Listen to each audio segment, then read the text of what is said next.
नमस्कार दोस्तों। तो आज हम राजक्षमा अध्याय में बताए गए एक ऐसी कहानी के बारे में बात करेंगे जिसको न तो कोई ठीक से जानता है न कोई बता पाता है, लेकिन वो आयुर्वेद व ज्योतिष का इतना महान संगम है कि हमें इनकी वेदों की झलक देखने को मिलती है उसमें, और वो राजक्षमा का निदान भी है। लेकिन सबसे पहले अपन कहानी जानते हैं और कहानी को हमारे बताएंगे प्रिय मित्र प्रिंस जैन। प्रिंस, एक बार सबको बताओ कहानी क्या जी थी। सर अभी कुछ दिनों पहले मैं चरक चिकित्सा स्थान का राजक्षमा चिकित्सा अध्याय पढ़ रहा था। सर मैंने उसमें क्या देखा, मैंने देखा कि उसमें चर्चा है कि चंद्रमा की 28 पत्नियां हैं और उसमें से उनको जो सबसे प्रिय थी वो थी रोहिणी। तो रोहिणी के बारे में जो उसमें मिलता है कि रोहिणी बहुत सुंदर थी और सुंदर होने के कारण चंद्रमा को प्रिय भी थी। तो अब सर क्या होता है कि जब 28 पत्नियां हैं और एक प्रिय है, तो अब चंद्रमा जो है वो मैथुन में सबसे ज्यादा रत किसके साथ रहेंगे? जो प्रिय होगा रोहिणी के साथ। सही बात है। तो रोहिणी के ज्यादा प्रिय होने की वजह से वो मैथुन में ज्यादा रत रहते थे, जिससे क्या हुआ, उनका शुक्र धातु का क्षय हुआ। और हम राजक्षमा में पढ़ते हैं कि धातु क्षय जन्य व्याधि राजक्षमा है। तो शुक्र क्षय होने के कारण उनको शोष हुआ। तो सर मैं ये सोच रहा था कि 28 पत्नियों का जिक्र मिलता है, तो क्या ये 28 पत्नियां जो नक्षत्र जो होते हैं चंद्रमा के 28 नक्षत्र, क्या इनका आपस में तालमेल या कोई रिलेशन है? देख प्रिंस, सही बात है। देख, ऐसा ही होता है कि जो वैदिक कालीन जो जानकारी थी, जब पुराण बने तो उनको क्या किया, कहानियों की फॉर्म में रूपक अलंकार की सहायता से उन्होंने जानकारी को कहानियों की फॉर्म में बनाया। जी सर। उसी प्रकार राजक्षमा अध्याय में जब हम पढ़ते हैं तो वो भी कहीं ना कहीं रूपक कहानी है जिसको हमें समझना पड़ेगा। और हमने रील में तो बात करी है कि कैसे 28 नक्षत्र जो हैं वो 28 पत्नियां हैं, है ना। चंद्रमा की जो 28 पत्नियां हैं वो 28 नक्षत्र हैं। अब सबसे पहले अपने को, तुम्हें पता है नक्षत्र क्या होते हैं? सर हाँ, नक्षत्र मैंने सुना है पर इतना मुझे नक्षत्र के बारे में विशेष नॉलेज नहीं है। पर आपसे मैं थोड़ा चाहता हूँ कि आपसे जानकारी मिले। तो अपने को आयुर्वेद छात्र होने के नाते एस्ट्रोनॉमी और आयुर्वेद दोनों में घनिष्ठ संबंध है। जगह जगह आता है, औषधि वर्णन आते हैं, अलग अलग कहानियां आती हैं। अश्विनी द्वितीया को हम यज्ञ करते हैं। यज्ञ होता है हमारे उज्जैन धन्वंतरी कॉलेज में। तो इसीलिए हमें थोड़ा तो पता होना चाहिए। तो पुष्य नक्षत्र में हाँ हम स्वर्ण प्राशन कराते हैं, है ना। तो जब आयुर्वेद और ज्योतिष का इतना महान संगम है तो हमें आयुर्वेद के छात्र होने के नाते इतना तो पता हो कि नक्षत्र होते क्या है ना। तो हम पहले जानते हैं कि नक्षत्र होते क्या है। जी सर। तो हमारे कैमरामैन साथी सौम्य दीक्षित, आप एक बार इसको थोड़ा पास लाइए, अपन डिस्कस करते हैं। तो देखो, हम पृथ्वी पर रहते हैं और चंद्रमा हमारे पृथ्वी के चारों ओर चक्कर लगाता है। अब इसको जितना समय लगता है चक्कर लगाने में वो है 27.3 दिन, है ना। अब होता क्या है कि आज चंद्रमा यहाँ है, कल यहाँ होगा, परसों यहाँ होगा, तो और अपन देखते हैं चंद्रमा को यहाँ से। तो जब हम देखते हैं तो चंद्रमा के पीछे की साइड जो तारे हैं ये हमें दिखाई देते हैं, है ना। अब इन तारों की एक विशिष्ट आकृति बनती है जिन्हें हम क्या बोलते हैं? नक्षत्र। तो यानी कि ये पृथ्वी से चंद्रमा के पीछे की एक विशिष्ट आकृति वाले नक्षत्रों यानी दिखने वाली आकृति को अपन क्या बोलते हैं? नक्षत्र। अब आज चंद्रमा यहाँ है, कल यहाँ होगा तो इसके पीछे दिखने वाली आकृति नक्षत्र, परसों यहाँ होगा तो इसके पीछे की आकृति दिखने वाली नक्षत्र। तो ऐसे करते करते कितने नक्षत्र हो जाएंगे टोटल? 27। पर सर 27, हम तो सर 28 पत्नियां पढ़े हैं ना। अगर हम रिलेशन देख रहे हैं तो 27 नक्षत्र बता रहे हैं और 28 पत्नियां हैं, तो क्या 28 नक्षत्र भी हैं या 27 ही है? देखो यहाँ पे क्या होता है, यहाँ एक बहुत अच्छी जानकारी होती है कि आजकल जो लोग उपयोग में लाते हैं वो 27 नक्षत्र लाते हैं। जी सर। लेकिन जो पहले के काल था उसमें 28 नक्षत्र हुआ करते थे। आज भी 28 ही है, लेकिन एक नक्षत्र होता है 28वां अभिजीत नक्षत्र। अच्छा सर, अभिजीत नक्षत्र तो मैंने सुना है, महाभारत में शायद अभिजीत नक्षत्र का कुछ जिक्र आता है। देखो मतलब देखो, अभिजीत नक्षत्र को लुप्त होने या गुप्त होने के बारे में बहुत सारी कहानियां हैं। उनमें से एक महाभारत की कालीन की भी है। उसमें क्या होता है कि जब कौरव और पांडवों के बीच में युद्ध होने वाला होता है तो कौरवों को उनके पंडित जी जो भी होते थे उस समय के, वो बताते हैं कि अगर आपने युद्ध अभिजीत नक्षत्र में स्टार्ट किया, क्योंकि अभिजीत नक्षत्र विजय का दिवस है। अच्छा, विजय का नक्षत्र है।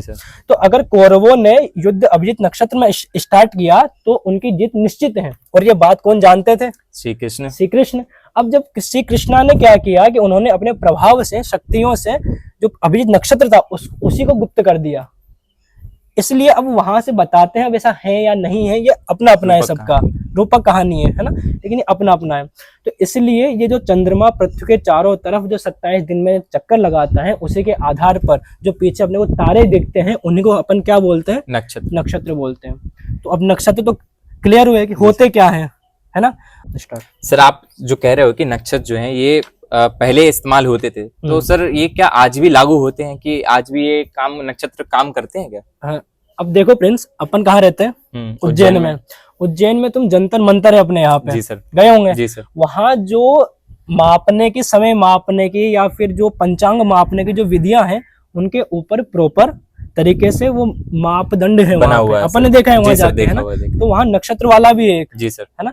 तो नक्षत्र जो बनाए ये आज के नहीं है, ये वैदिक कालीन है।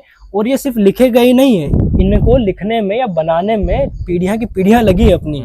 मतलब एक आदमी ने नक्षत्र नहीं देखे हैं, लोगों ने ऑब्जर्व किया है, और ऐसे सालों साल, सैकड़ों सालों तक पीढ़ी दर पीढ़ी लिखने के बाद हमारे पास 100% सही नक्षत्र हैं, जो आज भी उतने ही कारगर हैं और उतने ही प्रभावी हैं और उतने ही % सच हैं, जो आज भी जो अपना मॉडर्न कैलेंडर होता है उसके अनुसार चलता है। जो अपने आज भी हम 50 साल या 100 साल या 500 वर्ष आगे के भी हम कैलेंडर बना सकते हैं, है ना।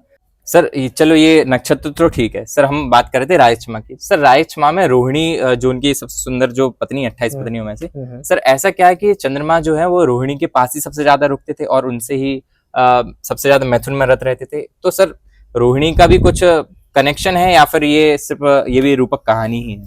देखो, अपना सबसे मेन पर्पज जो इस वीडियो बनाने का है वो यही जानना है, जो तुमने क्वेश्चन किया कि अगर सबसे सुंदर जो अपन कहानियों में रोहिणी को देखते हैं, तो क्या ऐसा सच है? नक्षत्रों में भी क्या ऐसा है? तो हाँ, देखो होता क्या है, सौम्य एक बार दिखाना कि जो रोहिणी नक्षत्र है, रोहिणी नक्षत्र जो है उसका जो ये सौर मंडल है अपना, और ये रोहिणी नक्षत्र है। तो जो रोहिणी नक्षत्र है वो जब चंद्रमा का जो पथ होता है उसके सबसे पास में पड़ता है रोहिणी नक्षत्र।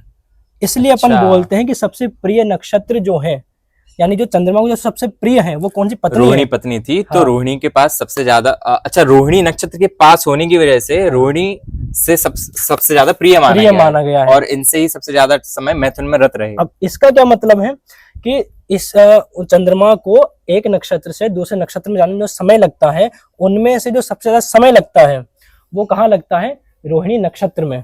इसलिए हम बोलते हैं कि सबसे पास जो है चंद्रमा के, वो भी कौन है? रोहिणी। और सबसे ज्यादा समय व्यतीत जो करते हैं चंद्रमा, वो भी किसके साथ करते हैं? रोहिणी। अब यह सुंदरता की बात और बची है कि सुंदर कैसे है नक्षत्र। तो देखो, हम देखते हैं कि रोहिणी नक्षत्र का जो मुख्य तारा है, अब देखो नक्षत्र क्या होते हैं? बहुत सारे तारों का एक मिश्रण है। उनमें से जो सबसे चमकदार तारा है, इन जो जितने भी नक्षत्र हैं ये, इनमें से जो सबसे चमकदार तारा है वो कौन है?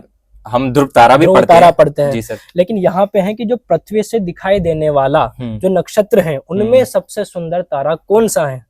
एल्डेबेरन। और वो कौन से नक्षत्र का है? रोहिणी का ही होगा। रोहिणी का ही है। तो वो बीच में हमारे कोई आ गए थे, उनकी वजह से हमें काटना पड़ा, लेकिन अब वही सेम बात हमारे अनुज समझाएंगे। तो सर आपकी बातों से जितना मुझे समझ आया उससे ऐसा लगता है कि जो चिकित्सा अध्याय, जो रायक्षमा चिकित्सा अध्याय में जो लिखा है कि रोहिणी के सबसे पास रुकने का जो रीजन है, वो ये हम समझ सकते हैं कि चंद्रमा को सबसे ज्यादा समय जो लगता है वो रोहिणी नक्षत्र में लगता है। तो सबसे ज्यादा समय तक रोहिणी पत्नी के साथ रुकते थे। और पास में भी रोहिणी नक्षत्र है, तो सबसे ज्यादा चंद्रमा रोहिणी के पास रुकते थे। और हमने अभी जैसे बात करी कि अल्डेबेरन नाम का जो सितारा जो स्टार है रोहिणी नक्षत्र में जो आता है, वो सबसे सुंदर है। तो हम इससे ये भी मान सकते हैं कि रोहिणी जो पत्नी है वो उनका सबसे ज्यादा सुंदर है। ये आपस में मतलब मैच खाता हुआ नजर आता है। तो हम ऐसा समझ सकते हैं कि ये जो रूपक कहानी है ये शायद नक्षत्रों को या फिर रायक्षमा को और अच्छे से समझाने के लिए उन्होंने लिखी होगी या बताया होगा।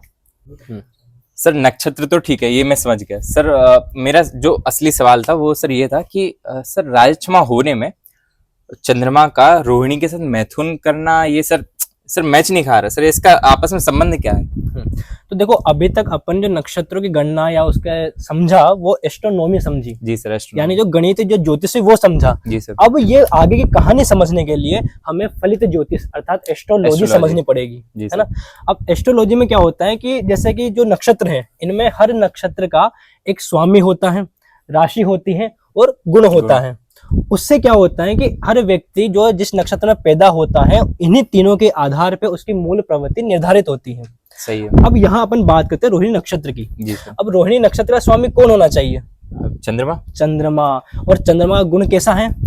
सौम्य गुण है। सौम्य गुण है, सौम्य है, चंचल है। और हम आयुर्वेद में रजोगुण भी पढ़ते हैं। रजोगुण पढ़ते हैं। और साथ में कौन सा सिद्धांत है जो चंद्रमा का, कोई सिद्धांत है अपने आयुर्वेद में? जी सर, लोक पुरुष साम्य सिद्धांत। लोक पुरुष साम्य सिद्धांत। और इसमें जो श्लोक आता है वो ऐसा है कि विसर्गादान विक्षेपे सोम सूर्य निलाय था जी सर। धारयंती जगत देहम कफ पित्ता अनिलास्त था।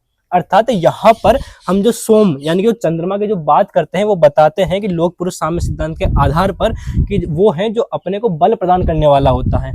अर्थात जो इसका जो व्यक्ति जो रोहिणी, जिसका स्वामी जो रोहिणी नक्षत्र उसका स्वामी ही चंद्रमा है, तो वो व्यक्ति वैसे ही बलवान होता है। अब राशि में जाते हैं। राशि की बात करें तो रोहिणी नक्षत्र की राशि होती है वृषभ। वृषभ। और वृषभ अपन ये भी चरक संहिता में पढ़ते हैं कि वृक्ष वाजीकरण। हाँ, वृक्ष और वाजीकरण द्वितीय अध्याय जो है वृक्ष और वाजीकरण का, उसमें अपन वृषभ राशि का गुण जो है वो समझ सकते हैं कि वो भी बलवान होगा, साथ में कामुकतावान होगा। जी सर। यानी कि अधिक कामुक प्रेमी होगा, प्रेम में अधिक रत होगा, साथ में बलवान होगा। सही है सर। अब इसका गुण की बात करते हैं। इसका गुण भी कौन सा होता है? रजोगुण। अब रजोगुण का मेन काम ही क्या है कि आदमी एकदम मतलब सौम्य रहेगा, चंचल रहेगा, साथ में कामुकता अधिक प्रवृत्ति होगी, राजसिक प्रवृत्ति होगी। हाँ, तो अब इन तीनों का जब हम मिक्सर करते हैं और ये तीनों बलवान हैं, अब तीनों बलवान रोहिणी नक्षत्र में ही आ गए, तो उस व्यक्ति की मूल प्रवृत्ति ही क्या हो जाती है? कामुकता। तो उसकी मूल प्रवृत्ति कामुक हो जाती है, प्रेमी होती है, आसक्ति होती है उस आदमी को। इसलिए उसमें ज्यादा चांसेस होते हैं कि वह अगर मैथुन में संयम नहीं रखता है, रोहिणी नक्षत्र वाला व्यक्ति रोहिणी नक्षत्र में अगर मैथुन में संयम नहीं रखता है तो उसमें क्षयजन्य शोष, जो अपन राजस्थान कांड कितने पढ़ते हैं सर? 4 कारण पढ़ते हैं। कौन कौन से सर? साहसजन्य, वेग संधारणीय और विस्माशन और धातु क्षयजन्य। तो इसमें जो धातु क्षयजन्य राजक्ष या शोष है वो क्यों होता है सर? धातु क्षय, शुक्र क्षय होने अब जब इस नक्षत्र में पैदा हुआ आदमी जब अपने संयमित मैथुन नहीं करता है या उसको कंट्रोल नहीं कर पाता है तो उसको कौन सा शोष होने की सबसे अधिक संभावना होती है? धातु क्षयजन्य। तो यहाँ से हम समझते हैं कि कैसे इस कहानी के माध्यम से राजक्षमा और एस्ट्रोलॉजी के मध्य संबंध को बताया गया है कि ऐसा निदान है। ये किसका निदान है? ये कहानी भी पूरे राजक्षमा का निदान स्वरूप ही है। जी सर। सर हम ऐसा कह सकते हैं कि जो व्यक्ति रोहिणी नक्षत्र में पैदा हुआ हो और जिसकी राशि वृषभ मानी गई है और जिसका मानसिक जो गुण है वो रजोगुण प्रधान है, तो सर अगर वो मैथुन में अति रति करेगा, अति आसक्ति दिखाएगा, तो उसको राजक्षमा होने के ज्यादा चांसेस हो सकते हैं। हाँ, और ये उसकी मूल प्रवृत्ति है, इस पे कंट्रोल करना उसके हाथ में है। अगर वो कंट्रोल या संयम नहीं कर पाएगा तो सबसे आम आदमी की तुलना में सबसे अधिक चांस जो होंगे राजक्षमा होने के या शोष होने के वो उसी के होंगे। इसलिए हम जो ये कहानी पढ़ते हैं ये हमें बताई नहीं जाती, सिखाई नहीं जाती, पढ़ाई नहीं जाती, क्योंकि लोगों को ज्योतिष और आयुर्वेद पता ही नहीं है, कम से कम ज्योतिष नहीं पता है। तो अपने को ये समझना है कि जो ये कहानी है ये रूपक है, और ऐसी ही जो अलग अलग जगह पे अलग अलग कहानियां जो आती हैं उनको भी अपने से प्रयास करके ये समझना चाहिए कि यह रूपक अलंकार के रूप में ये क्या बताना चाह रहा है। जी सर।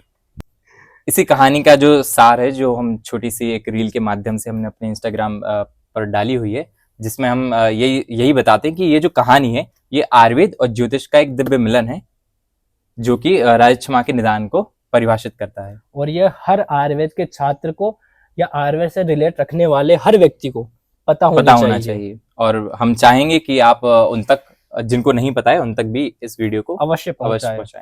जय श्री महाकाल।